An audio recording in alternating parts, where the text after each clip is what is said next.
गांव के किनारे एक छोटा सा खेत था जहां रामलाल नाम का किसान अपनी पत्नी और दो बच्चों के साथ रहता था। वह बड़ा मेहनती था। सुबह सूरज निकलने से पहले ही हल लेकर खेत में उतर जाता और देर शाम तक पसीना बहाता। लेकिन उस साल बारिश ने किसान की उम्मीदें तोड़ दी। कभी बारिश बहुत कम होती तो कभी इतनी तेज कि सारी फसल बह जाती। दिन प्रतिदिन कर्ज बढ़ता जा रहा था। गांव वाले भी उसकी हालत देखकर दुखी थे, लेकिन कोई उसकी मदद नहीं कर पा रहा था। एक दिन रात को खेत में बैठकर वह आसमान की ओर देखता हुआ रोने लगा। हे प्रभु, मैं मेहनत करता हूं, पसीना बहाता हूं, फिर भी मेरे बच्चों के लिए 2 वक्त का खाना जुटाना मुश्किल हो गया है।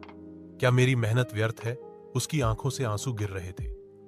तभी एक ठंडी हवा चली और उसे ऐसा लगा जैसे कोई उसके कंधे पर हाथ रखकर कह रहा हो, रामलाल, तू चिंता मत कर, तेरी मेहनत व्यर्थ नहीं जाएगी। यह आवाज सुनकर उसका मन हल्का हो गया।